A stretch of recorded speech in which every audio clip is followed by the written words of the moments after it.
Well, let's take a look at one of the famous old war horses of the evolutionists, the Archaeopteryx Lithographa. And this thing was discovered shortly after Darwin wrote his book, I think in the 1860s, and uh, it was immediately touted as proof of Darwin's theory right away within 10 years. And it was supposed to be the missing link between lizards and birds, you see, because reptiles would have to evolve first in the Evo story, the mythology. Uh, Look what they found out, that it actually was able to fly much better than they thought. Um, their Evo date is 150 million years ago, even though all the other bird transition from dinosaur to bird fossils are much younger than that in their story, but they look a whole lot more like lizards than Archaeopteryx, so the whole thing is backwards. But that doesn't bother them. They're talking about how it is a missing link in the gap between and saying birds are dinosaurs. They love to just state these things like, oh yeah, we finally proved it. But there are many evolutionists that don't believe that the Archaeopteryx is a missing link. Archaeopteryx fossil here, it did have definite feathers, a bird-like skull, perching feet, it had the bone for the anchoring of the flight muscles, and it was a bird. So now they're saying, it could fly as good as a pheasant.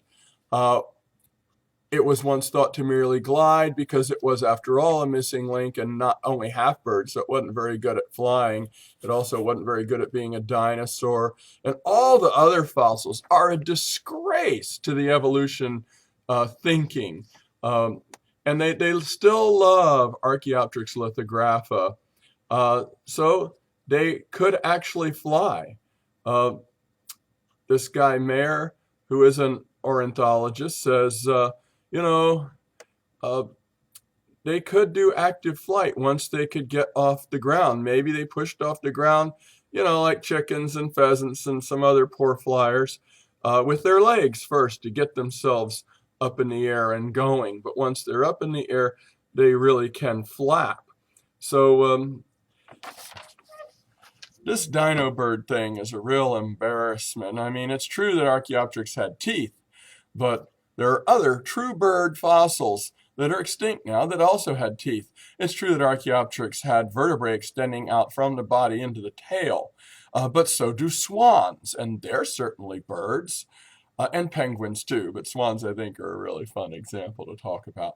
And it had feathers, it had flight muscles, it had complete wonderful feathers. It was actually a bird, and it wasn't the size of a turkey, it was the size of a blue jay. This was a little bird jumping around and flapping around back during the same time before the dinosaurs became extinct. And there were true birds that that that existed back in the dinosaur day. We found fossils of hummingbirds with teeth. We really don't. Well, the evolutionists have a problem in that Archaeopteryx is way older than the other dino-bird fossils by like 30 million years, or as many as 50 million years. And so they don't line up in the story. Look below. I'll give you a picture of what showed up in biology textbooks in about the year 2000. After 2000, they don't even mention that the dates are all out of order, but I'll give you some data on that. Okay, well, God bless. Keep thinking. Those missing links are called missing for a reason.